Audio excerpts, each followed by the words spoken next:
Welcome everybody back into Nerd Sesh. As always, I'm Carson Bradburn. Alongside me is Logan Camden, and you already know what the deal is. We have got 4 playoff basketball games to talk about today, Logan, on a Tuesday. 2 teams' hopes and dreams were ended today, and we had 2 series that are now headed for a game 6. And I think we got to start, Logan, with the nightcap. The Nuggets cruise to a victory over the LA Clippers to take a 3-2 series lead. And there's really no other way to describe this than as the Jamal Murray game, man. Felt like we were back in the bubble, felt like we were back in the 2023 playoffs, watching him just explode for more than 40 points in this one. What did you take away from this performance? Yeah, I mean, it was a great Jamal game, and they've certainly needed one. I mean, they mentioned it on the broadcast. Jamal has the largest increase in regular season points to playoff points per game in NBA history. Like, he is a big game kind of player. And, Merchant. I think sometimes we can preemptively give the label of like playoff performer sometimes to guys who don't deserve it, right? Like, Zion Williamson has a great play-in game. Ja Morant has a good play-in game or something like that, and people just automatically want to pencil that in. It's like we have such a large sample size from Jamal Murray to really prove that he is one of those guys, and he is so vital. And the Nuggets are, I won't say unstoppable when Jamal is at this level, but they are a hard freaking team to beat, man, because you've got to deal with 2 superstars, but there are some other guys I want to give props to. I want to give a lot of credit to this entire Nuggets collective for the energy battle tonight. I thought effort-wise, they kind of big dogged the Clippers. I thought defense, I thought transition, I thought rebounding were all categories where the Nuggets beat LA tonight. I also thought they did a much better job, maybe than I've ever seen before in a playoff game, in non-Jokic minutes. I want to give a lot of credit to DeAndre Jordan, even though they're very brief. Like, anytime the Nuggets can get to like even or just barely negative in non-Jokic minutes, it is such a massive, massive victory for them. And then the other guy I got to give a big shout out to is, of course, Russell Westbrook, who has a 16-point first half and carries that over into the second half. And yeah, man, that's why I just say it's such a big team win. For the Nuggets, it's really uncharacteristic for them. Normally, it's a Jokic carry job, and they barely win by scraping their teeth. The only complaint I have for the Nuggets is I'd like to see them, and they end up closing out the game well, I'd like to see them emphatically shut the door a little bit more on LA, but Jamal kind of did that during the last stretch. I just had a little bit of PTSD, man. I thought we might see the Clippers storm back the way they did in Game 4, but Jamal did a really good job at that in this game. That's why I couldn't count the Nuggets out, man, and why I picked them to win in this series in 7. This was the series that I was definitely most conflicted on, either Clippers in 7 or Nuggets in 7. I was convinced it was going to go the distance from the jump. But the reason I took the Nuggets was ultimately my faith in Jokic, the continuity of this team, and my belief in Jamal Murray to reach this level. And he's the hero of this game, man. If the Nuggets continue getting this out of Jamal Murray, man, they are a very tough team to stop. And I hope we see some more games like this, man. It's a special, special sight. It is a special thing to watch, dude. Like, Jamal is just one of the most mesmerizing scorers in basketball when he's on, because everything is so pretty. I mean, he's getting to his pull-ups, he's getting to his step backs, Nice? he's getting to the Would you say that floaters. boy nice, Carson? I mean, like, he's the definition of that, man. He's as pure a bucket as there is. This is the guy who had a 50 piece without shooting a free throw. Like, that's what Jamal Murray is capable at his best. Just incredible, pure shot making. And that was all on display in this one. But you're talking about the reputation that he's built himself as this playoff riser. And obviously, that was very true and very well earned in 2020 in the bubble, and then in 2023 in the title run. But since then, it had not been the case. I mean, in last year's playoffs, Jamal was bad and he was dealing with the calf thing, but he was bad and he was pretty good in the first 3 games of this series, but then he was really bad last game. So, like, if you look at his postseason numbers before this game over the last 2 playoff runs, he's giving it 20 points per game, on under 49% true shooting. So to see him have a performance like this in the playoffs just like sort of jolted me awake. And it was like, whoa, remember when Jamal used to do this in the playoffs? Like, not to say that 40 plus was a regular occurrence, but it was something you knew that he was legitimately capable of in a number of games. So you said it, man. I mean, when Jamal plays like this, the Nuggets are effectively unbeatable. And that's why this was such a bizarre game. Jamal was just unstoppable. There was nothing they could do to keep him from getting to looks that he liked as a pull-up shooter, and they were all going in. He shot 13 of 19 on jump shots tonight. Like, there's really no defense for that.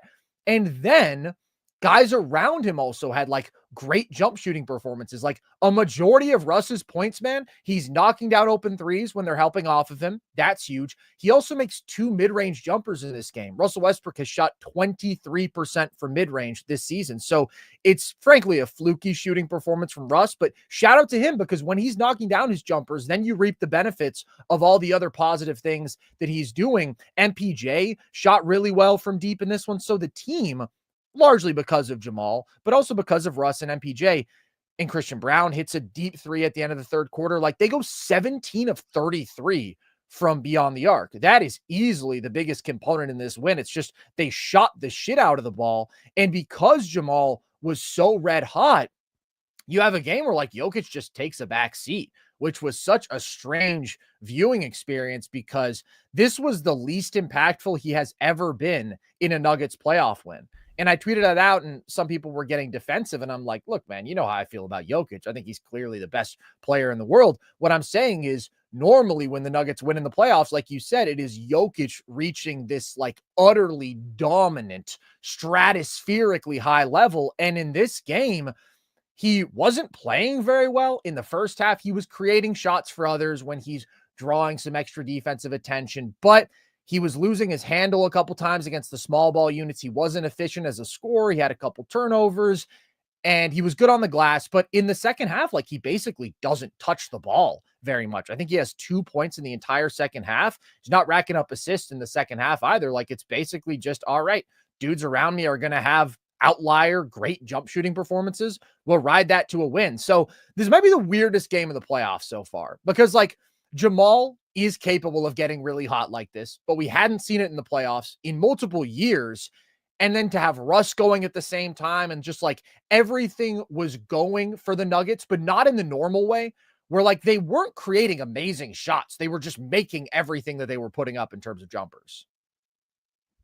Yeah, I mean, I'm happy for Jokic, man. I can't think of the last time he's played a game where he could like kick his feet up and, you know, chill on the bench a little bit with a lead. Like, there's such a monumental burden to carry this franchise every single night on his back. And so I'm just happy for the guy, man, that Big Yo can kick up and take a night off for once in a while. But it's really, really encouraging that the Nuggets have been able to reach this consistent of a level against the Clippers.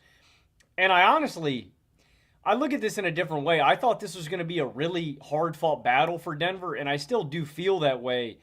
But I looked at that as a detriment.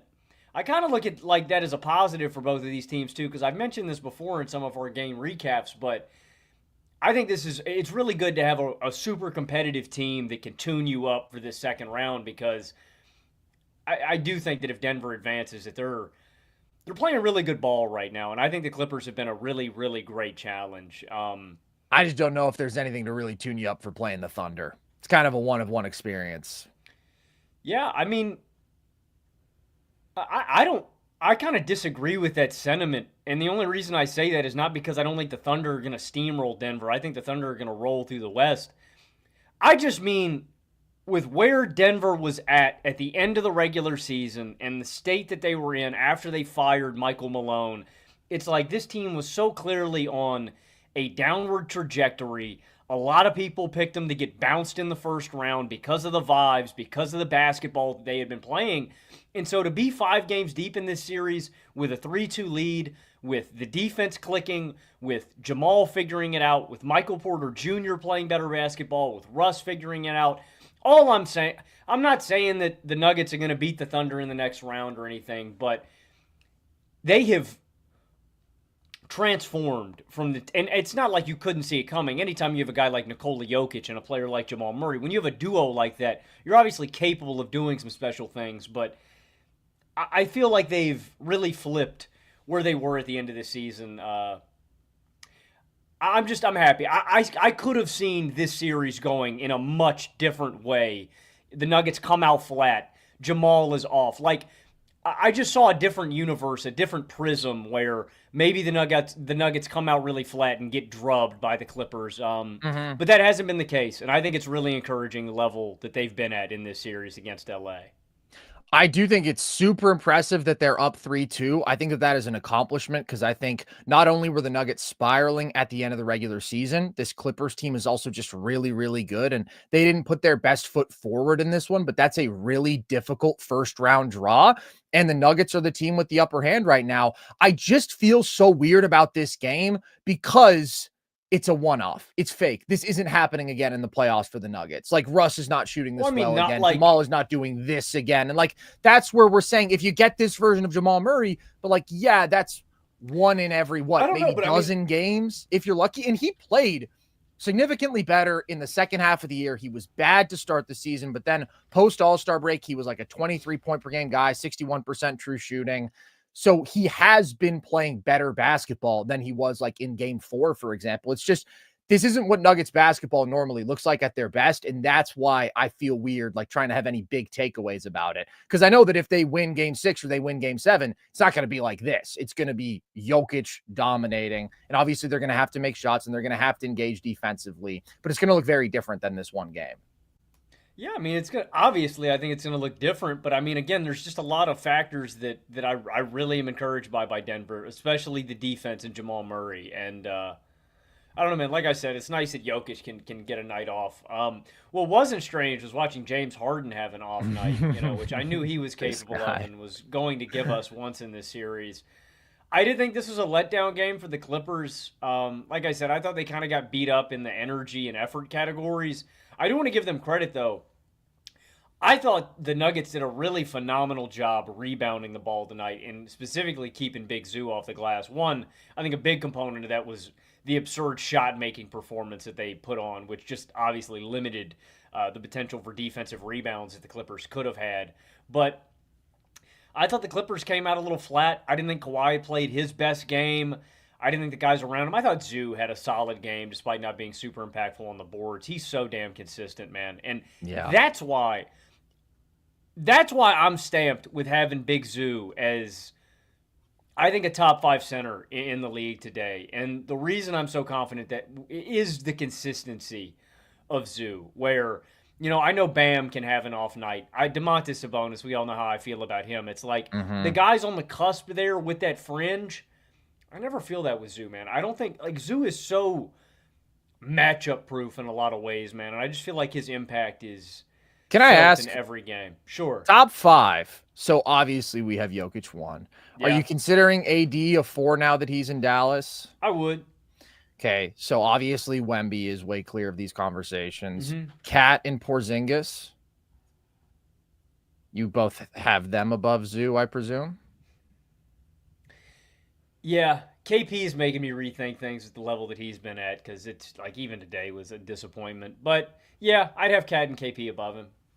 Okay, and then I think we're going to get into the range where you are going to start to argue him over everybody else. Like if it's Bam, so, you've talked about that, the bonus. That would put Zoo at 5 for you. Yeah, I think it's about right. It's not crazy. It's not crazy to say that. Like I've said, I think that he is in a tier with Sabonis and Bam.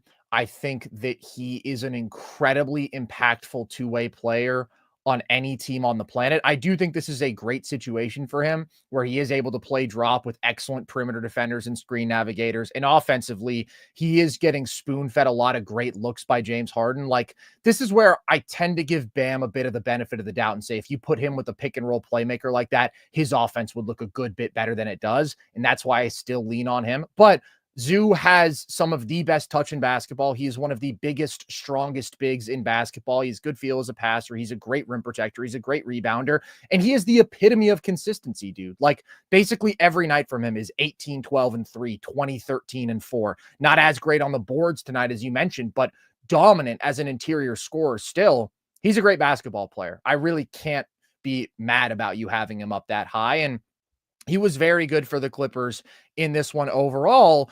This really does come down to Harden. And you mentioned the intensity and the effort stuff, and I do agree to some extent. At the same time, like I've said, I think the Clippers would live with a lot of shots that the Nuggets got on an average night tonight. No hate. And our shout out Gabe, friend of the show. Gabe was talking about this in our group chat, but like, yeah, man, you're all right with Russ taking a bunch of J's. You're very okay with that if you're the defense. I mean, not only are they okay with it, that's literally their hope on every single possession. Like they are said, going bro, to leave him and say, please give him the ball and have him shoot a 3. We're very, or even better, a mid-range pull-up. Exactly. And he was making even those. That's what I was going to say. Like, we're very analytic and statistic based. And so whatever the percentages say is normally where we're going to lie on. And so it's like, yeah, you want a 23% mid-range shooter hucking it up? Like, you can, I will give them to you on a silver platter. You can have all of those possessions. What's weird is, like, the Clippers offense was still pretty good. I mean, this was a very solid offensive performance from them because Kawhi didn't have his dominant scoring performance, but I did think was quite good as a playmaker. Norman Powell, not a great game because the 3-ball wasn't really going, but I thought he was pretty good as a driver. Chris Dunn, total reversal from him compared to last game where the Nuggets were ignoring him, roaming off him every single possession, and he shot 1 for 9 and like was the reason that the Clippers offense was struggling. He was really good offensively in this one. Bogey was really good offensively. Zoo was really good offensively. So like everybody else did their job. It's just the Nuggets shooting the shit out of the ball, having a little bit more effort and intensity, I would agree. And then James Harden just basically being a no-show in this game. Like, I thought that he was careless with the ball. He wasn't super assertive. The shot wasn't falling. He wasn't finishing well. Like, James Harden did nothing well in this game other than, I guess, like fight for post position with Jokic on a couple of switches. So that's really where the Clippers lose this one on the offensive end. He's the only guy who I would really look at and say you weren't good enough in this game, and he wasn't nearly good enough. And it is disappointing because he came into the playoffs at such a high level and has had a couple of really good performances in this series, but it is going to be hard for the Clippers to win games when you get a really bad performance like this from James Harden. What do you make of him not being as aggressive, man? Because like even when Harden's having an off night, I want Harden taking like 15 plus shots. I'm not a Harden guy. I've never been a Harden guy, but like the reality of this matchup, I still feel like he should be he should just have better games in this every single night in this series. This even as a floor for Harden, this is much too low for a player of his caliber. Mm-hmm. But it's like I still don't think the Nuggets have a good answer for Kawhi. I also want to give a shout out to Kawhi for what he did defensively tonight too. Yeah, a clutch block on Aaron Gordon late. Like Kawhi showed steals. Up. Great playmaking from him as well in this game. But yeah, I don't know, man. I'm disappointed in Harden. Like I just feel like he needs to be more aggressive. He needs to be more assertive. Even if your shot's off, even if you're deferring and becoming more of a playmaker, you're one of this team's best offensive players. You were this team's, in my opinion, second best offensive player. In the regular season, you could argue they're most impactful and important with Kawhi's availability. I mean, you couldn't argue it. He was. He was 100% sure. over the course of the season. And now, you know, even how good Zoo is, it's like Harden is still a number 2 here. I want him taking more shots. I want him more confidently getting to his looks. And again, this is just a matchup where I feel like the Nuggets can't make Harden uncomfortable. And he should assert himself more. There should not be any game in this series where he's attempting 10 or fewer jumpers or field goals. Like, I need Harden to leave his imprint on this game a little more and assert himself, dude.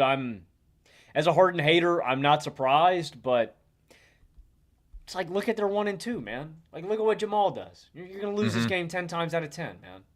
Yeah. It was a weird game from Harden.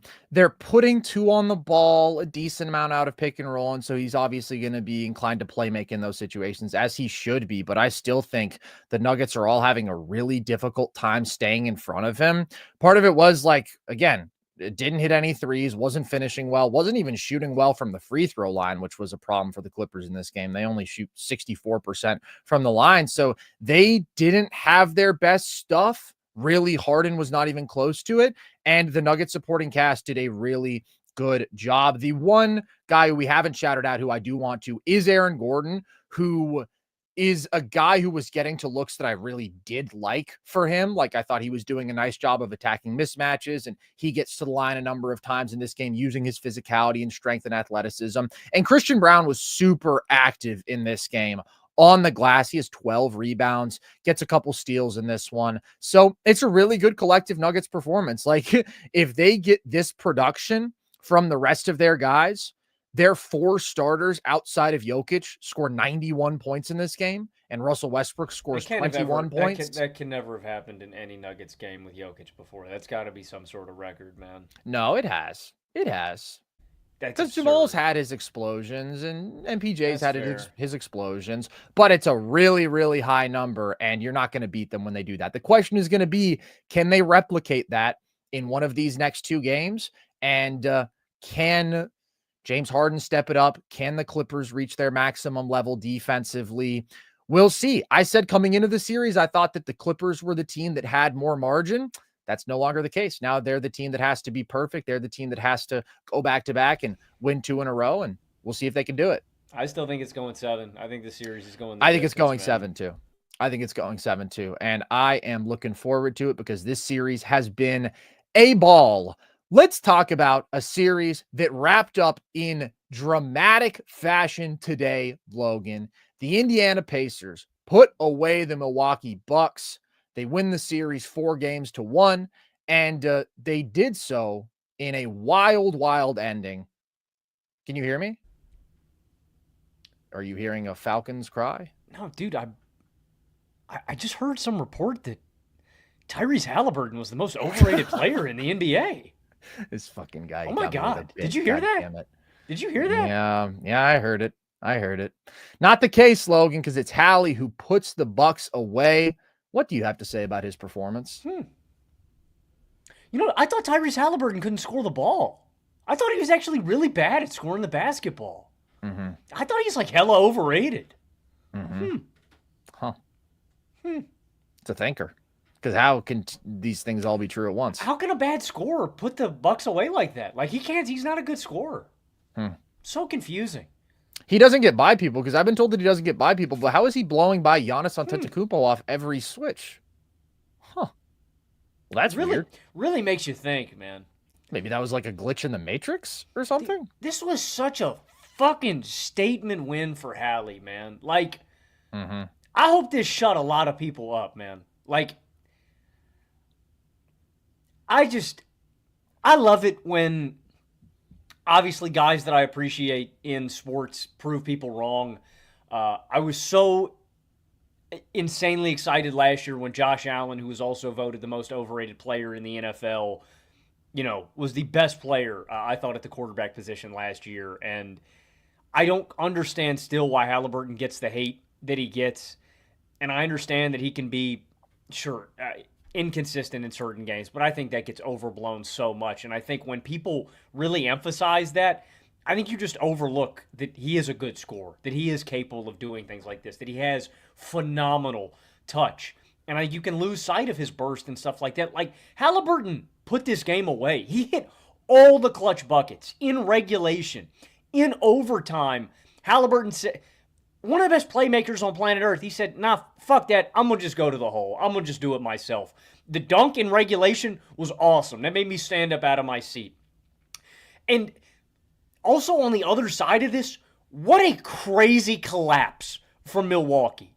Like, there is no world in which Milwaukee should have lost this game. I had written in my notes, 30 seconds left in the game. I had written down, Bucks defeat Pacers in OT. Like, I was 100% convinced it was over, and then they stormed back. So I do think it's both sides of this. Like, I think this is a really big choke from Milwaukee, but late game heroics from Haliburton. And I hope people were paying attention because I thought this is just it's a statement and a star-making performance from Tyrese. Like, I think a lot of people last year when they made the ECF run took note and said, all right, this guy's a really talented young point guard, one of the best in the league. We don't know exactly where he ranks.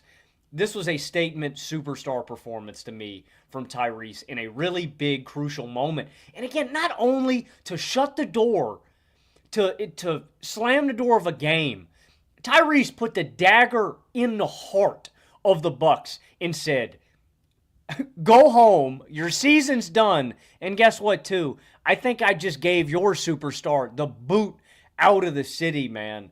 I think this very well could have been Giannis's last game as a Buck, man. But I'm so proud of Tyrese, Carson. I'm so proud, and I'm also going to be insufferable about Haliburton the rest of these playoffs. He was fantastic in this one. 14 points in the last minute and 13 seconds of regulation and overtime. You're down 4 points with a minute 13 left in regulation. Hallie scores on 3 straight possessions. He blows by Giannis twice, I believe, and then he blows by, I think it was Gary Trent Jr. So he is getting to the rim every single time. He gets you to overtime single-handedly with those 3 straight buckets. And then he goes cold for a stretch in overtime where he's missing 2 threes on one possession, misses another 3, and the outside shot really isn't falling.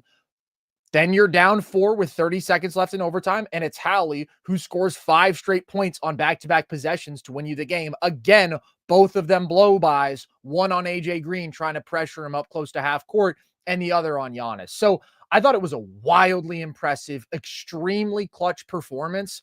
I had some people, after I said that in my replies, being like, well, how was it clutch? He missed multiple shots in a row in overtime. I'm like, brother, you score 14 points in the last 6 minutes of a game. Your team is down 4 twice. And in both instances, it is you who single-handedly brings them back. Like, bro, he hit the game are you winner. holding this sort of microscope to any other player in the clutch, or you just hate Tyrese Haliburton? Like, come on, man, be real. That's almost the definition of a clutch performance. Backs against the wall, you need to make something special happen, and you do it over and over again.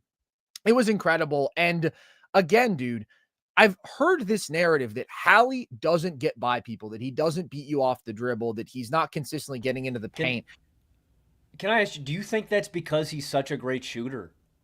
I think it's because he doesn't get all the way to the rim very much, because most of the time when he does get a step, he gets into the paint and he's looking to make a kick out pass, right? He's looking to create for others. He's really only going to take the layup if the angle is there and the help isn't coming. So that's where I think it comes from. But Hallie is constantly creating advantages. It is just his instinct to look to make the pass first, to look to make the read for a teammate, and he just makes the right play over and over again. Created so many great shots in this series, 11.6 assists per game, and truly might be the smartest player in the NBA. Like, I have called him the best decision maker in basketball. That's damn near smartest player. I mean, that doesn't include like your defensive IQ, where I don't think he's at the top of the list, although let's give credit where it's due. He made hella defensive plays in this game. He had 3 steals, 3 blocks, very, very active, a couple more deflections. But when it comes to just like, if he has the ball in his hands, he's going to make the right decision more consistently than anybody else. And when it comes to dictating where the ball should go offensively, he is always aware of where the mismatch is, where they should be attacking, where the vulnerabilities are, how to most effectively do so. It's just incredible. I mean, like, in the box score isn't going to show all this stuff. We talk about it all the time, but he's such a great offensive player. I think it kind of does. I think the stat that really reflects that fact is the assist to turnover ratio. When you see, I thought you were going to say the Indiana Pacers points per game. And I was going to say, yeah, that's where you see it. You could look at that, but we talked about this during the regular season, 11 assists per game, under 2 turnovers per game. In this series, he's at 2.2 turnovers per game and 11.6 assists per game. So one, ridiculous efficiency, but that's such a secret weapon for Indiana. Because not only, we always talk about how great Indiana's offense is at generating points, which is the end goal, but they're also so great at not wasting possessions ever. And what I mean by that is, so not only is Indiana great at putting up points on the board, but they're great at not turning the ball over, and they're great at limiting bad shots. So Mhm. This team just maximizes every offensive possession. And that's what makes them so hard to stop, man. And it starts with Haliburton. And you just got to show him some love, man. I can't wait, man. One of these days, Carson, one of these days, people are going to respect Hallie, dude. I don't know what it's going to take because it's like, dude, just look at the team offensive results that we've seen Hallie put together in Indiana. Like, I don't need any larger of a sample size. I think we have the results, and maybe it's just because the scoring volume isn't there. I don't care, man. He's one of the most impactful People are offensive fiends players in for the game. scoring volume. It's like, dude, I'm sure there's some basketball fans that would argue like Jalen Green over Tyrese Haliburton or something ridiculous like that, man. Like, I mean, Steve Nash is probably the most underrated player ever, damn near. True. And it's just because of points True. per game. There are Sad, those who man. know, and there are those who fail to see, and it is sad. But Hallie's a top 20 player, in my opinion. He's playing like it right now. I He had just him has too to low, really man. find the three ball. I think I got to bump Hallie up, and we're gonna redo that in the offseason or revisit it. But I think I got to bump Hallie up too, man. He's awesome. And if he really gets that outside shot going in the Cavs series, I think he could have a dominant offensive showing against them because I don't think that's a defense that is built to make him uncomfortable. It's going to be interesting. They certainly are a better matchup than the Bucks with Brook Lopez because that was just always going to be food for the Pacers. We'll talk about that series as we get a little bit closer to it getting started, though. I do want to give credit to some other guys for Indiana, though, because it's always a collective effort. Like, Hallie absolutely deserves credit for being such a brilliant decision maker, such a brilliant passer, such an efficient scorer on average, like constantly putting his offense in position to succeed. But also, he does have the luxury of having really good play finishers around him and other dudes who can step up and create off the dribble some. TJ McConnell in this game, really, really good. Just so shifty, so quick, getting into the paint, getting to those short range jumpers. He was really big in this one. And then Aaron Nesmith hitting his shots, attacking the offensive glass, wins the Pacers a couple of big possessions. So this is the beauty of Indiana's offense, man. Like, they had their lowest scoring first quarter of the year. And after that, they just keep coming. They're going to get good contributions from a number of guys, and they're going to keep getting good shots, and they're too skilled to not eventually capitalize on that. And the Bucks were just never able to fully weather that storm and fully keep up with a machine that was that well-oiled or really slow it down consistently. So Pacers advance. They look very good. They've been looking very good for more than 3/4 of the year now. And if we're talking about regretting rankings, I've already talked about this and apologized to Indiana, but I really should have had them as my number 3 team in the East when we did our contender rankings. I changed my mind almost instantly on that and said they should be in that spot, but I just continue to feel more and more strongly about that. Let's talk about the other side of this, Logan. There's obviously one big question looming, and that is, what does this mean for Giannis? But before we get to that, where did things go wrong in this individual game and in this series for Milwaukee? Where are you putting the blame? Or giving a little bit of credit, like Gary Trent Jr. obviously going absolutely berserk in this game. Yeah, I mean, shout out to Gary Trent. Him and AJ Green were kind of the only reason that the Bucks were hanging around in this game. And I really thought, like, that's what sucks, dude. Gary Trent hit some massive shots in the fourth quarter in OT. Like, I really thought he was going to be the one that put this game to bed. So I want to. Well, he did in a sense. Yeah, gave the Pacers the ball a couple times. But can I be honest? I don't think you can hold that against him if you're a Bucks fan. Like, straight up, he's the reason you were in the game to begin with. So sorry, Gary Trent Jr., a role player, is allowed to fuck up when he's giving you 33 points and 12 points in overtime on 4 or 5 shooting. Live by the gunslinger, you die by the gunslinger, man. You got to let the shooter shoot. That's his job. And well, he wasn't shooting. He just couldn't keep care of the ball. But I still think he did so much positive for you in this game. Not that I've seen anybody scapegoating him, but like, that's just always how it goes, right? Guy makes the last mistake, ends up getting some hate. And within the context of this game, like, he's the reason that you won game 3. He's the reason you had a chance to win this game, other than obviously Giannis being amazing. But like, Giannis was always going to be amazing. Who was going to be the difference maker? Who was going to step up? It was Gary Trent Jr. and AJ Green. The difference in this game and the difference in this series is really, really simple. It's just the talent difference between these two teams. I mean, I was literally sitting there thinking during this game, how many Pacers are you taking before the second best healthy Buck? And the reason I had that caveat is obviously because Damian Lillard exists. But you look at it, right? the first guy that you're going to take next for the Bucks is either Bobby Portis, Gary Trent Jr., or AJ Green on a given game, especially in this series, right? Because maybe you can make a case for Brook Lopez, but I just think Brook is a little too flawed to be the choice here. So, yeah, I mean, Brook is unplayable in this matchup, obviously. In a vacuum, he's better than a couple of the guys you named. Yeah, but let's just go through it, dude. Like, obviously, Siakam is in a totally different tier. Turner. Well, I think we exclude Hallie. Okay, we're taking the number ones out of it. They cancel each other out.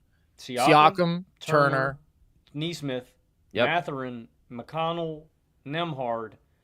And then I really start thinking about even more I think guys. That's it. No, I think that's where it runs out. I start thinking about my dearly beloved Jarris Walker, but that's an insane thing to say. I'm not going to lie. The Bucks suck.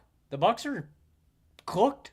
I mean, the difference is, Indiana just has way more quality basketball players. Yeah, I mean, listen, to be clear, we already got to 6 dudes after Hallie. That's crazy. And I don't think that is remotely outlandish to say. Well, dude, when TJ McConnell's lighting them up, I'm sitting there going, damn, dude, Milwaukee would kill to have a guy like TJ McConnell on their basketball team right now. Like, they're just so limited around Giannis. And y'all should check out Carson's video he just dropped today on the channel talking about how important depth is in the NBA. And, I mean, I think that's really reflected in this series. And, well, I mean,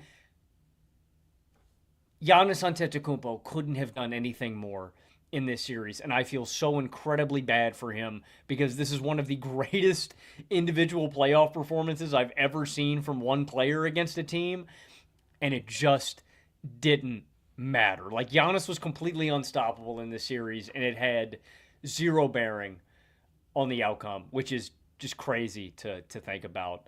We'll get to Giannis's future in a sec, but that to me was the biggest difference in this series.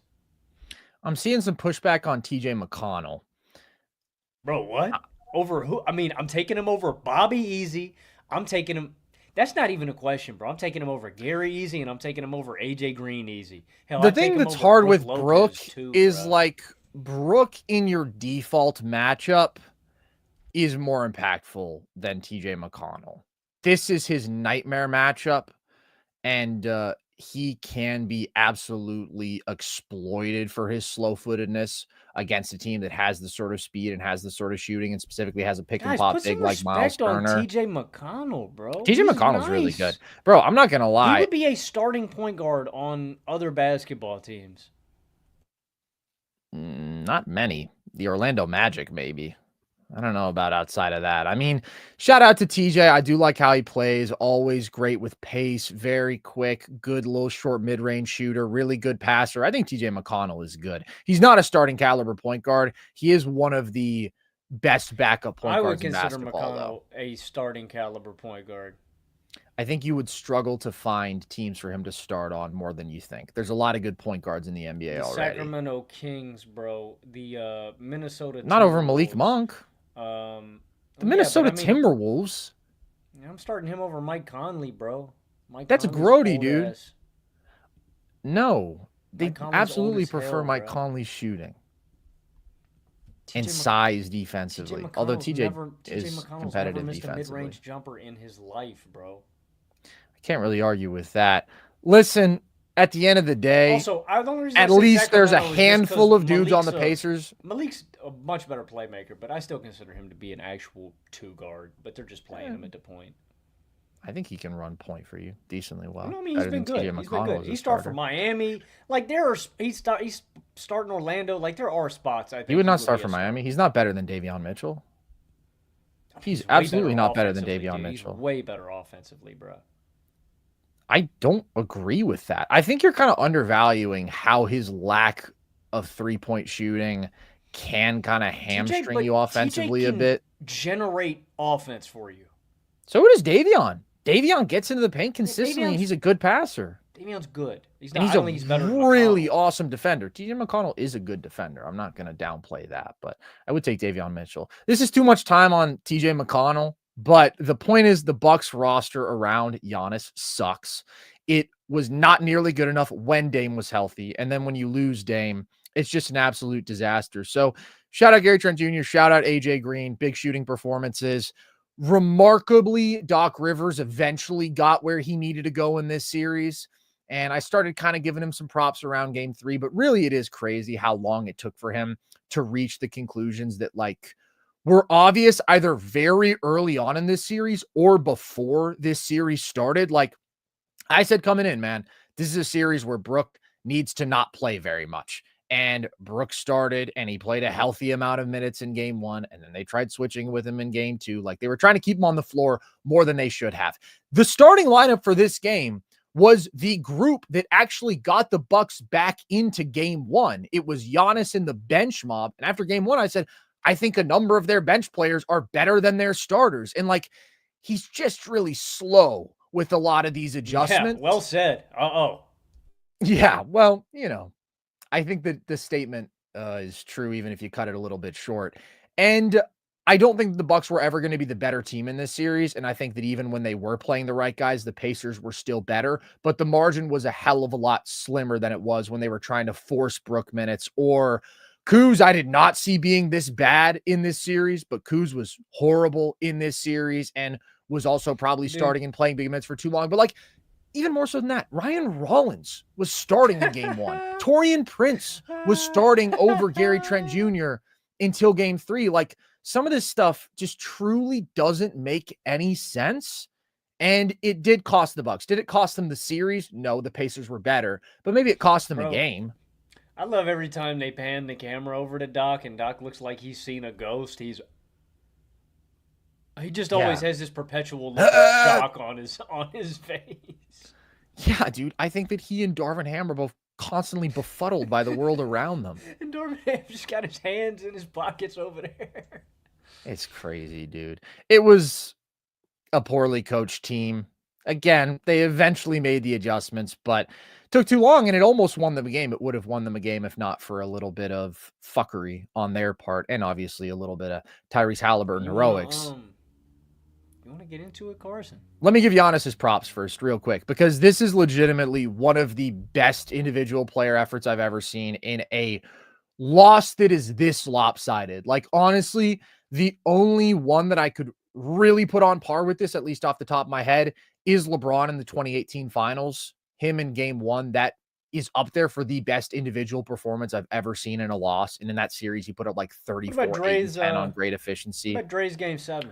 I'm talking about over a series, though. Oh, okay. I'm saying like Giannis gave you 33, 15.5, and 6.5 on 65% true shooting, and you were only competitive in 2 of these games.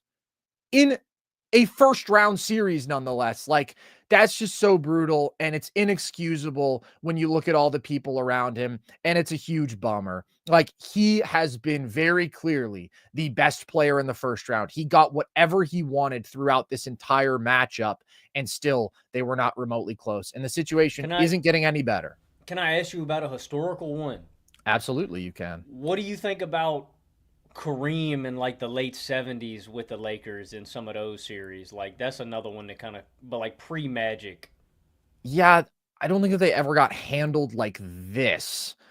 They lost to the Sonics one year, if I remember correctly, when the Sonics went to the finals. But like, they had the year where they missed the playoffs entirely. But you just mean like a colossal ass kicking like this. I'm talking about in a series for 5 games, the Milwaukee Bucks, for the most part, with just a couple exceptions, didn't look like they belonged on the same court as the Pacers, and yet Giannis was utterly dominant throughout.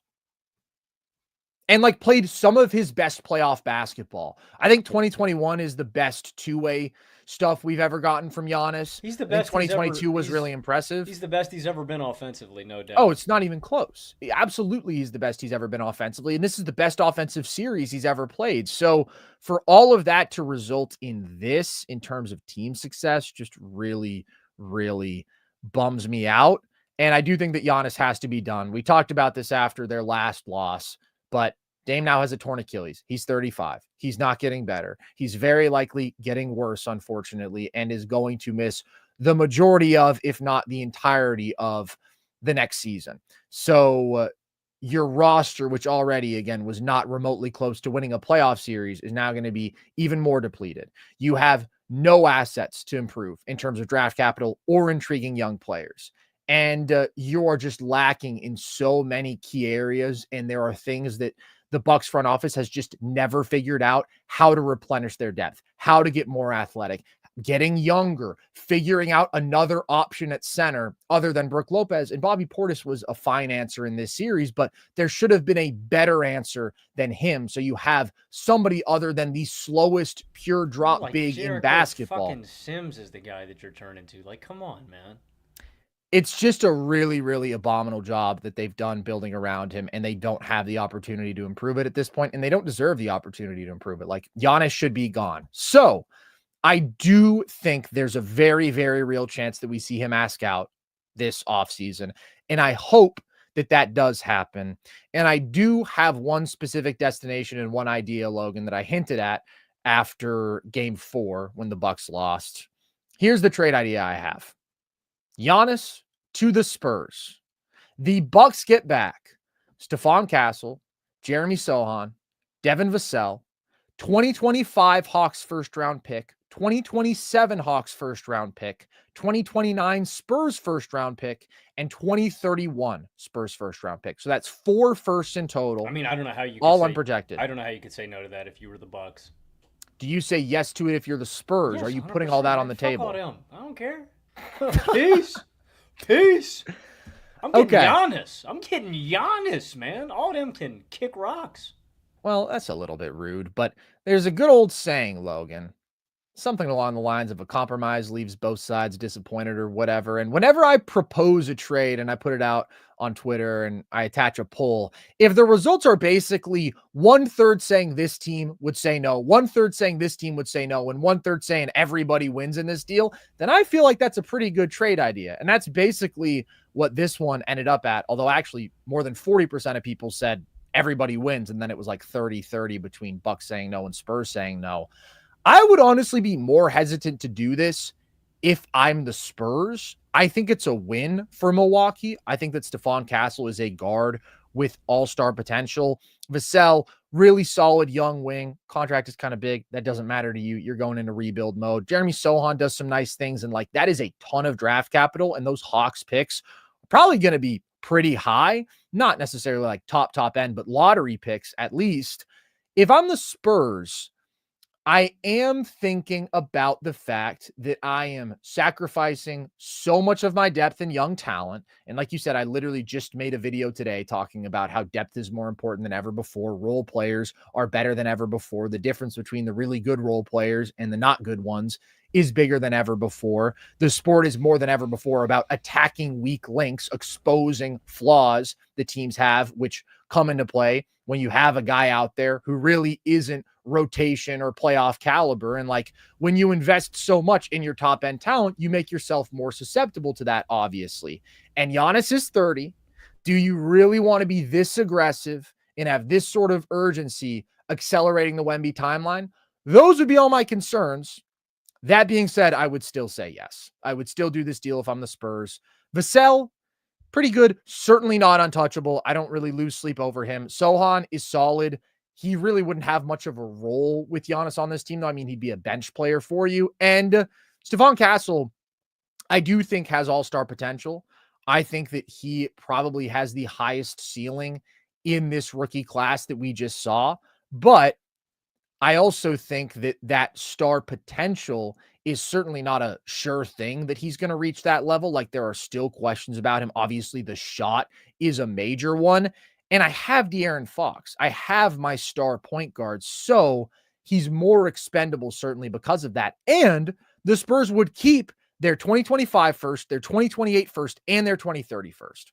So I think that would be a win-win. I would do it. I mean, the reason I do it is because I think you already have your defensive anchor in Wemby, and then you just have your offensive anchor in Giannis. It's very simple to me. It's like, all right, we've got two studs on both sides of the court that can anchor us. I think Giannis could make Wemby better as a spot-up shooter, and they complement each other with Giannis and his interior presence and Wemby's skill. And you just have supreme talent with Fox, Giannis, and Wemby. I would do it if I'm both teams. I don't think the Bucks are in a position really to negotiate a ton. And the reason I say that is just because they have no future. Like, I think they need to move off of Giannis so they have something down Mhm. the line. Like, it sucks giving up one of the best players on the planet. I have a couple of trade ideas, Carson. We'll go through them a little bit quicker, but Can I real quick just say, I mean, defensively, the rim protection tandem would be one of the best that we've ever seen. I think that although obviously Wemby is a center, and I always want to see him getting more paint touches, more easy stuff manufactured for him, like he's also a big who takes 10 threes a game. So I don't think pairing him with a sort of downhill force like Giannis is as problematic for Wemby as it is hugely beneficial for Giannis, because we know he really has to be paired with a stretch big to be at his best offensively, where he can do more of the downhill point Giannis stuff and everybody spreads out around him. So yeah, I just think the talent upgrade is amazing. The one hesitation, like maybe if I'm Giannis, would be I just don't want to go to the West. I feel like I have a much better chance in the East. But if that's the team that has the assets and the appeal as a basketball destination, I think it makes sense. I do have a couple other ones. The first idea that I had was Giannis switching teams, actually. So that's normally how a trade works. Excuse me. That's normally how a trade works. Carson been chiefing them Newports off camera. You already know. He's been chiefing them Marlboro Reds. We're going to get Carson a breather real quick. All right. Switching teams to the team he just lost to. He's going to pull a Kevin Durant. Indiana gets Giannis Antetokounmpo. Milwaukee gets Pascal Siakam, Andrew Nembhard, and 2 first-round picks. That's not enough for Milwaukee. I think that they, at this point, are just like, we're rebuilding. Well, that definitely is not my best package that I have. I do want them to get back. I mean, I'd cream my little jeans for the Pacers in that scenario. I just don't think that, A, the offer's good enough for Milwaukee. Also, I don't think Giannis would play for the Pacers. I think he actually hates them. So the next one I think he would maybe fight Hallie's dad. Or Hallie's dad, more realistically, would try to fight him. I'm saving my best offer for last. The next one I had was Memphis. So Memphis gets Giannis. Milwaukee gets Triple J, Edey, G.G. Jackson, John Conchar. That's to make the money work, and 2 first-round picks. I still prefer the Spurs offer. I'd still rather have 4 if I'm Milwaukee. If I can get Castle, and that's why I think it's an arms race. And the team that has more ammo than anybody else is Oklahoma City. And if they fall short, here's my scenario for them. Giannis and Ryan Rollins for J-Dub. I'm not moving Ryan Rollins. I'm sorry. I'm not moving Ryan Rollins. J-Dub, Aaron Wiggins, Isaiah Joe, Alex Caruso, Dylan Jones, and 2 first-round picks. And again, some of that's just filler to make the money work. The key of that is J-Dub and, the first. I mean, that would be amazing for Milwaukee. I wouldn't do it if I'm Oklahoma City. Really? I am a J-Dub believer. I think that your core is so good. I think you're so well positioned. I think you already have a killer thing going with the double big. I think it's more valuable for you to have a second perimeter creator like J-Dub than it is to try to sort of force a Giannis into a roster that is already historically dominant, and you have so much time to continue to just dominate with. Like, J-Dub's so young. They're all so young. I wouldn't really want to push my timeline like that when I'm already winning 68 games and potentially the title. It's hard finding a really good fit for Giannis, because I think the biggest criteria that I was looking for when I was looking for teams, I want teams that need a guy with the ball in his hands. So basically any team that already has a primary ball handler, because that's the thing. If you're going to get Giannis is going to have the ball in his hands every single possession. I'm not saying that because that's how the offense is going to work. I'm saying that's when your offense is at its best. So, like, Detroit, as an example, right? I wouldn't want to send Giannis to a team that already has a ball-dominant guy like Cade, right? Even if you think they complement one another, because I think Giannis needs the ball in his hands. And that's hard because a lot of teams already have that guy. Or there's a lot of teams whose timeline is just way too far away for a guy like Giannis. So those are the two biggest areas that need to slot in. If you're going to trade for Giannis, your title window is open right now and you can go compete and you have a competitive roster. And the second box to check is that Giannis can seamlessly fit in there and be your number one offensively. It's not super easy. And then, again, it's about Milwaukee getting aptly compensated for what they're getting back for Giannis, because you're not going to take back pennies on the dollar for a guy like him. But I think it's in the best interest of both parties, Giannis and Milwaukee, to part ways. I think Milwaukee should kick the can down the road and try to rebuild as best they can. Like you mentioned last episode, it sucks because they don't have their own picks. Like, you're really working from a deficit when that's the situation. That's why it's really important that you get back young assets and future first. That's why I think your Spurs offer is actually pretty seamless, because you're getting really valuable young assets and you're getting picks. But I think it's in the best interest of both parties. Let Giannis go chase a ring. Let Milwaukee kickstart their rebuild, and let it go. It's just Milwaukee's situation is not getting any better. It is unfortunately irreparable, man. There's irreparable damage here. It is crazy to me that, like, the most prominent rumor right now is Giannis to the Nets. That doesn't make any sense. Doesn't make any sense. I think, like, not only are the Spurs a way more appealing basketball destination, they have absolutely the assets to make it happen. Like, because the Bucks could even press them harder than what I just said. Yeah, it's basically built around Noah Clowney and Dariq Whitehead. Yeah, that's exactly the deal. No, I don't know why the Nets would try to force that. Like, they honestly still would be a really easy first round exit. They'd have to do so much more that I just want to see him go to a much better team. And I think the Spurs have plenty to offer. Though, that is the right play to me if I'm Milwaukee. Yeah, it's you. Get my fishing rod ready, man. I'll put Giannis on the on the hook, toss him out there, and see whatever the biggest fish that is that comes biting. I'm holding him hostage, and I'm running up the ransom as large as I can. Yeah, I would agree. We're going to take a quick break, and then on the other side, we will talk about the other two games that we saw today after some quick words from DraftKings. The NBA 82-game grind is done, and now the real fun begins. The NBA playoffs are here, and it's time for all the high-stakes drama, clutch moments, and jaw-dropping plays. I can't wait. If you're looking to make the playoffs even more exciting, DraftKings Sportsbook has you covered as an official sports betting partner of the NBA. From the play-in games all the way through to the finals, now's the time to back your favorite players and teams as they chase glory. All season long, DraftKings has been the go-to spot for NBA player props, and that doesn't stop now. Want to make your playoff experience even more intense? Try placing a bet on your favorite player's performance. Will they drop 30 points, 40, or more? It's your call. Ready to place your first bet? Download the DraftKings Sportsbook app now, lock in your bets, and let's make this playoff run unforgettable.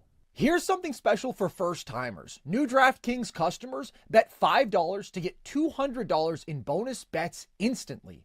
Make it a playoff run to remember with DraftKings. Download the DraftKings Sportsbook app and use code NERDS. That's code NERDS for new customers to get $200 in bonus bets when you bet just $5. Only on DraftKings. The crown is yours. The Detroit Pistons got themselves a big win to stay alive in their series against the Knicks. Logan, they are now headed for a Game 6, trailing 2-3. Another one down to the wire. This series has just been absolutely awesome to watch. What did you take away from this Detroit win? The Pistons have played really, really competitive in this series, and I'm glad they were able to close one out for their sake. I thought the Knicks really mismanaged this game, man. At the end, that was weird where, Brunson and Hart have those injuries and they have to come off the court. And, I know you want to give those guys breaks. If I was Tibbs, I would have told them to suck it up and to stay out there. We didn't have time to have those guys come off. And even if we did, I'm burning that time out the second that we get a rebound so I can get Campaign off the floor. The Knicks end up making this one close. Bridges misses the first corner three to make it close, and then he splashes a crazy one off an inbound, that only takes a second off the clock. So, it wasn't disastrous. The Knicks were in there, but in no situation do I want Brunson and Hart off the floor for that long in crunch time. So I didn't think they managed that well. And yeah, I thought that the Pistons just closed a little bit better. I think Brunson needs to be better. Straight up. I think Cat needs to be a little bit better.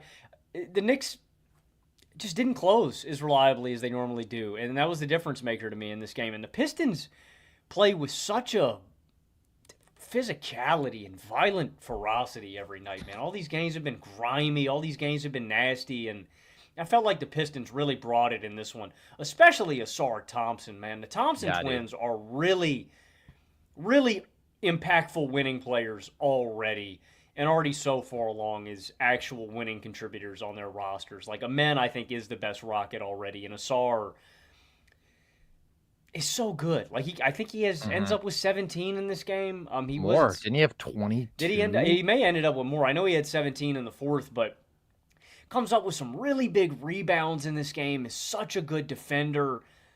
So I thought the Pistons played them more physically. I thought their defense was a lot better in this game, and I think Brunson and Towns need to be a lot better closing this game out. That, to me, was the biggest difference, is that Pistons close better. And that has been the difference in all the games thus far, is that they've been neck and neck at halftime. They've been neck and neck coming out of the third quarter. Who brings more? Because I think these teams really are that close to one another. I don't think there's a lot of separation in how good these teams are. The edge to me is that offensive creation advantage, and it didn't come through for the Knicks in this game. Cat and Brunson, I thought, left them a little short. He left them very short, and not just in the home stretch of this game, throughout the entire game. Like, neither one of them were good flat out after they were spectacular in the fourth quarter of game 4. Brunson only going 4 of 16. The Pistons defend him just about as well as anybody, man. Like, they have multiple dudes in that archetype that you want. I do think that Asar is the best one because he's so big and so long and so athletic. That's the exact sort of guy physically who gives Brunson trouble. Dennis Schroeder, though, is also so quick, and he's got long ass arms. He's a really good option to throw at him. Cade has done a really good job on Brunson in stretches in this series. So just everybody is making him work. They're being physical. They're doing a nice job moving their feet with him. Their length is bothering him. He's got 4 turnovers in this game as well. So he was just never comfortable. And like, you saw him sort of try to lean into more of a playmaking mindset, but he's like trying to get some interior passes to Mitchell Robinson he really can't handle and finish. So just not able to have nearly his normal offensive impact. And then Cat also really struggled. They were super physical with him again, and he has shot very poorly inside the arc in the last 2 games. He's 3 of 10 inside the arc in this one. I think he was 5 of 16 inside the arc last game. Like, really, almost all of his damage, outside of that huge shot over Duren, was done from beyond the arc in game 4. And that was the case again in this one, except he didn't have a crazy 3-point shooting performance. So I do think that's very important to monitor for Cat. I think that you basically have to try to create more shots for him from beyond the arc, because the mismatch attacking thing, it's not working. Like, frankly, Tobias Harris is fouling him a lot, and they're not calling any of them. So if they're going to allow him to defend him like that, like, Cat's not good with that sort of hyper physicality, especially when he's trying to like isolate him from the perimeter instead of like these true post ups where he gets deep position and he can get to a hook off a few dribbles. Not a good Cat game, not a good Brunson game whatsoever.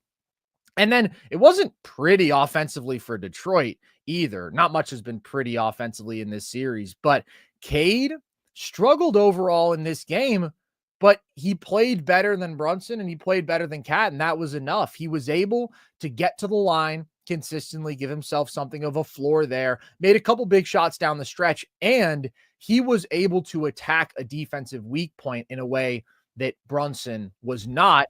And that weak point was Jalen Brunson. I mean, just bringing him into so many actions, going at him, always a smart play, got him a couple easy shots where Brunson is showing, but Cade is still able to get to a pull-up 3. I think he scored on him off a switch. He's shooting a crazy high percentage in this series when he's guarded by Brunson. So just did enough. And then I thought Asar was like the MVP of this game. I thought that he was everywhere. I thought he was so good defensively, but offensively, he's running the floor hard in transition. He's perfectly timing his cuts and is great as a finisher, or he's drawing a foul every time. He's rolling nicely, like just freak athlete, impacting the game with his freak athleticism in a number of ways. That was enough in this one. Yeah, I do think the Pistons could do a better job of trying to get Brunson in the action or Cat both, right? That's their like Achilles heel is the fact that they've got two defensive liabilities out there on the court. The one thing I'd say that I was disappointed with, or actually not, because they weren't Anunoby and Bridges weren't bad. You're talking about how the Knicks have that weak point and the matchup specifically like with Brunson. I do think it's an advantage for Detroit.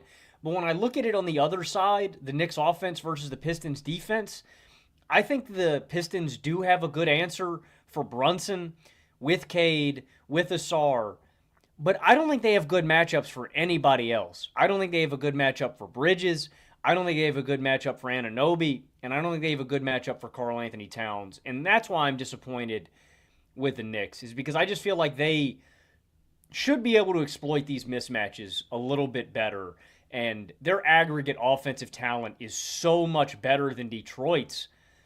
I'm just so impressed with Detroit's ability to stay in these games. Like, I just think the Knicks offense should be rolling harder than it is with those advantages, and I don't think they've done a good enough job of exploiting them. And the Pistons play so hard, man. I love the identity of them and every night the intensity that they bring, but I'm a little disappointed with the Knicks offense, man. I expected more consistent and better results through Game 5 of the series. I do want to give props, though, for both teams making life hard on the opposing star guard. Like, neither one has been able to have an efficient series. I'm just going to read off some of these matchup stats. Cade, when guarded by OG, 18 of 49, 36% from the field. OG has been phenomenal on him. Mikal also was kind of getting bullied early in the series. He's ended up doing a better job as the series has gone along. It really has been targeting Brunson and Cat when Cade has been efficient offensively. On the other side, Brunson, when guarded by Asar, shooting 40%. When guarded by Dennis Schroeder, under 44%. When guarded by Cade, 3 of 16 from the field. So it hasn't been easy on either one of these guys, which is very appropriate for the sort of gritty ass, physical, defensive minded series that we find ourselves in. It's kind of weird because you don't really think of that with the Knicks, but I do think they've played as well as they can defensively. And like, I think Cat has had a better defensive series than I thought. I do think OG has been phenomenal defensively, and he has 3 blocks again in this one. Mitch was really good in his minutes defensively and on the glass in this one, just struggled to finish and struggled to make free throws. Really interesting. I do think that the Knicks are still better. I do think that they have a little more offensive margin because they have more high-level guys on that side of the ball. But obviously, the margin is slim. Shout out to Jalen Duren also for not just gobbling up boards in this matchup, but also really showing you that passing feel of his, man. Off the short roll, like, he makes the right reads at a rate that is very impressive for a young center. And I do think that's part of the reason that he's got some upside as a young player who's already good, legitimately. And Dennis Schroeder also gave you enough offensive juice in this one.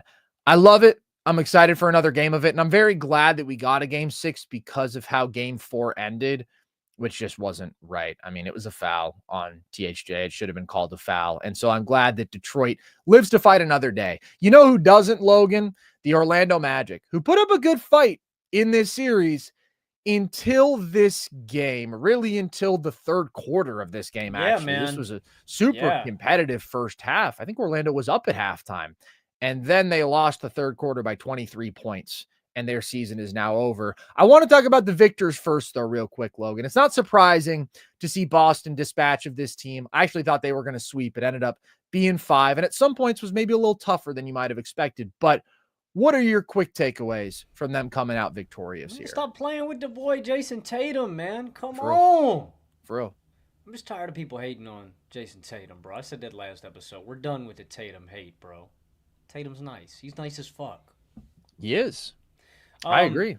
Tatum had a great game. I think when he's scoring like this, he's one of the best players on the planet, like legitimately. Like, he already is one of the best players on the planet every single day, but when he's scoring like this, like, he is one of the guys I want on my squad over anybody else because he is such a complete basketball player. The 2 guys that I'm just kind of pissed off about, though, are still Jaylen Brown and Porzingis, man. I don't think this is the easiest series for Jaylen Brown specifically, like going up against a team that packs the paint, that's really physical, that's got big, good defenders. I didn't think it was ever going to be an easy series for Jaylen Brown, but Porzingis is incredibly frustrating, man. I'm going to be honest, once this became an ass kicking, I turned it off, packed it in. Mm-hmm.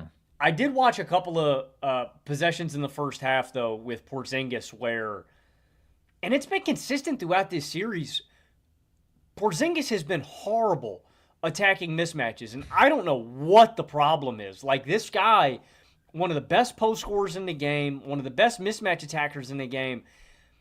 I think it's Corey Joseph on him in one of these, and bro, you're over a foot taller than Corey Joseph, man. This should be like the easiest bucket of your life. And every single game, if it's Gary Harris, if it's Corey Joseph, these should be mismatches that traditionally KP would just abuse. And I'm really disappointed with the level that he's been at throughout this series. And I just consistently wanted more out of Jaylen Brown and Porzingis. And so that's where I do want to give a lot of credit to Tatum. I think the Celtics were going to roll over Orlando anyway, just because they are so much more talented, but he hasn't let their letdown performances affect the team. Tatum's put the team on his back consistently and made tough shots when the offense hasn't been going, when the defense has been playing really well, and because Orlando's defense was really great in this series until basically the second half of this game. And there have been stretches where Boston has gotten theirs, but they have been so great until the third quarter in this game. The only Celtic to hit a three-pointer was Jayson Tatum until Sam Hauser hit one.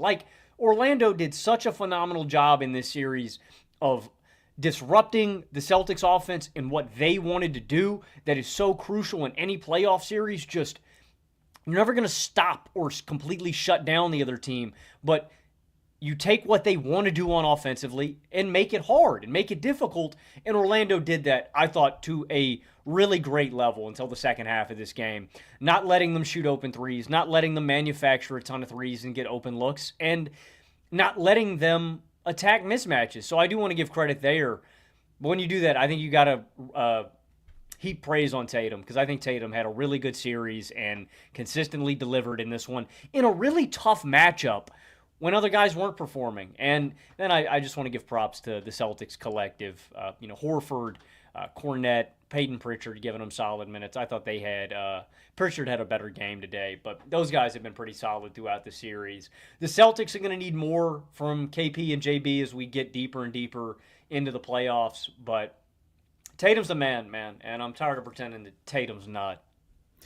I really don't think that we can lump Jaylen and KP together in this series. Jaylen has some good games. Well, I mean, he was phenomenal in game 2, and his floor was just so much higher. He was reasonably efficient and productive in all these games, and the jumper was going at a pretty solid clip for him in this series. I wouldn't say that he was remarkable, but I thought that he was solid in this series. Porzingis, who I love and who I think is great, who I'm higher on than most people, was really, really bad in this series. This game wasn't particularly bad, but you mentioned just the trend of not being able to punish mismatches, which is weird because, they're being super physical with him, and that can give him a little bit of trouble, but he's also getting to shots that, he should make, right? He's getting to his short little 12-foot jumpers and just can't make any of them. He shot 3 of 16 on post-ups in this series. The only thing he did well out of the post was draw fouls, which he still did do because, he's a whole lot of man to deal with out of the post, and sometimes they just can't help but foul him. But he has to be way, way better, obviously. Games 1 and 3, especially, he was just horrible. I'm not too worried about it. Just got to see him clean these things up.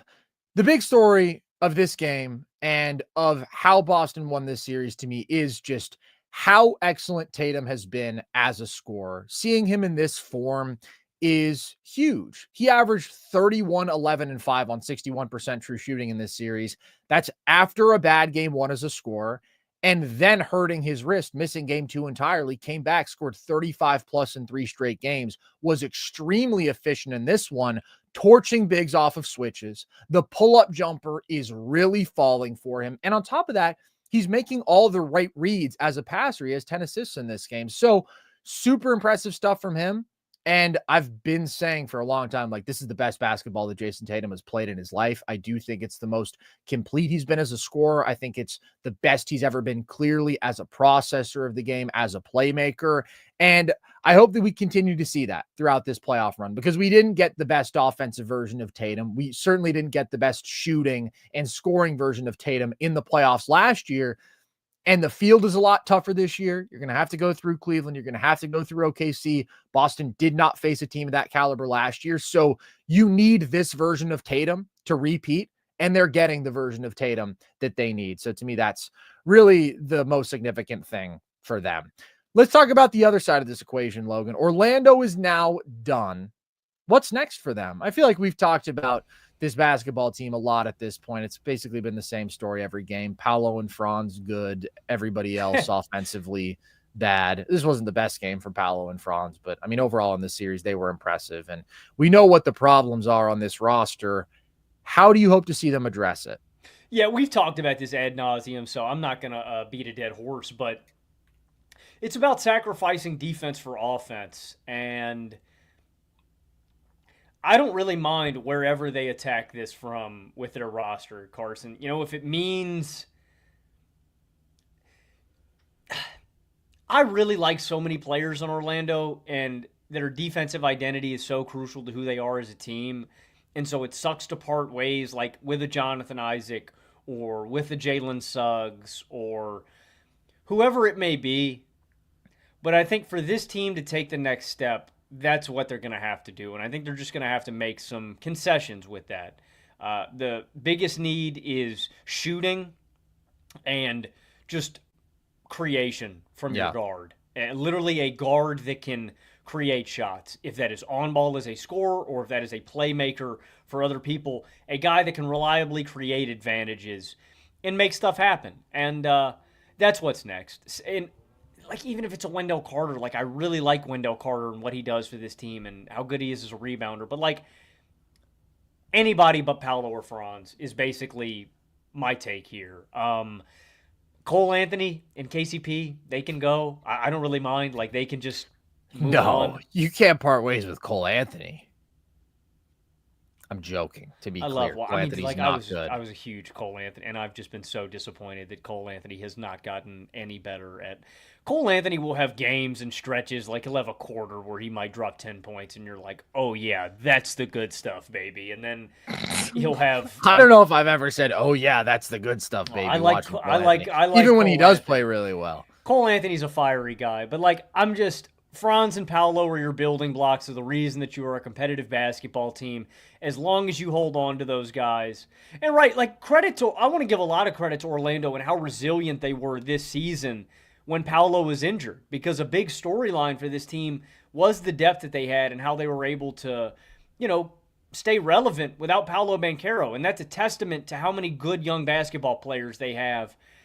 So the guys I would like to happen to all be good defensive basketball exactly players. That's the thing. They're going to be a top 5 defense no matter what, and they're going to be a bottom 5 offense no matter what with this current roster, and that leads to you winning 50% of your games. Even other young guys that I didn't mention that I really like. I really like Anthony Black and how well-rounded his game is, and if he could become better as a scorer, he'd be really great for this team. Goga Batadze, right? Whoever it is, though. If they're not Paolo or Franz, and it's going to be a meaningful, big difference kind of game-changing move, I'm willing to sacrifice whoever. So I don't necessarily have a guard in mind because I think that asset is... I've got a trade. Lay it on me. Okay. I'm cooking up the trades today because for some teams, their off seasons are started, and now we got to be in that mode. I think obviously by far their priority number 1 is an elite offensive guard. Good offensive guards would be a nice starting point because they do not currently have that on their roster. They're the worst 3-point shooting team in basketball. They have the worst guard creation of any team that sniffed the playoffs. My target would be Devin Booker. I think the timeline makes sense. I think that the fit makes sense. I like that he is not a super ball dominant guard because I've seen some people talk about Trae Young. I do think that Trae is a really good offensive engine, but he's not really going to amplify guys who play like Paolo and Franz. I think Book can make Banchero better. I think Banchero can make Book better. I think it could be mutually beneficial. I don't know if it would be immediate, but I think they could work together. Book just works with anybody offensively because he is really underrated as a playmaker. Like, he's absolutely a guy who can create really good offense for you out of pick and roll, but he's also one of the best off-ball scorers in basketball. And he had a bit of a down shooting this year, but is an elite jump shooter, generally going to be shooting in the high 30s on pretty good volume from deep for you. So that kind of guy offensively is just going to work. And then defensively, he had a bad season because the Suns were a terrible team and he wasn't really incentivized to compete, but he's got solid tools. We've seen him defend at a solid level. So I just think he's the talent you need with a fit that makes sense, where he's not stepping on the toes of Paolo and Franz, and those guys can really play the drive and kick game and feed him. That's what I was going to say, is both of those guys get downhill and attack the rim. Yeah, 100%. So here's the idea. I propose that the Suns get Jalen Suggs, Anthony Black, Goga Batadze, 2025 Nuggets first, 2025 Magic first, 2027 Magic first, and then I think you offer a 2029 first round pick swap. Do you think that gets you Devin Booker? Is that too much to give up for Devin Booker? Where do you land on that offer? I like the players. I'm just trying to figure out if that's the appropriate amount of picks. I don't. So realistically, I might take away that last pick swap. I might just give them 3 unprotected. Okay, so I think you have to beef up the offer. Because if the Rockets want Devin Booker, first of all, you're going to have a tough time competing with that offer no matter what, because they have so much draft capital and they have more intriguing young assets that they can throw in. And realistically, the Nuggets pick is going to be in the 20s. The Magic pick is going to be in the late teens. For Phoenix, especially if they're trying to pivot, you know what I mean, and not completely go back down and be in the shitter. Like, obviously, I think long-term the idea is to also deal off Kevin Durant, but yeah, they don't have their own picks. So unless they do business with the Rockets, then they don't actually benefit from tanking because they're not getting. Well, that's what I'm saying. That's why I kind of like the Orlando deal too, because there is a way with that where you could at least stay, semi-competitive.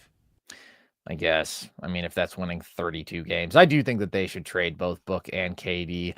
Realistically, I don't think that offer is as good as what the Rockets are going to make. But if the Rockets don't make an offer, then I think it could be good enough potentially. And I definitely think it's a win for the Magic. And then if you do that, you go into next year with Book, KCP, who has to shoot better, but you've got Franz, Paolo, obviously on the wings. And then Wendell Carter Jr., I thought had a really bad regular season by his standards because he shot the ball so poorly.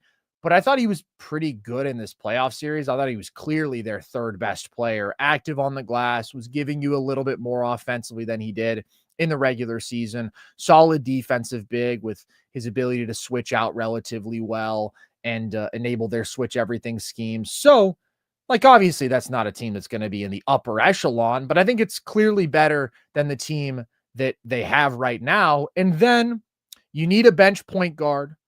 I would love to see them go out and get Ty Jerome, who told them that he would start for their team. Throw him the bag.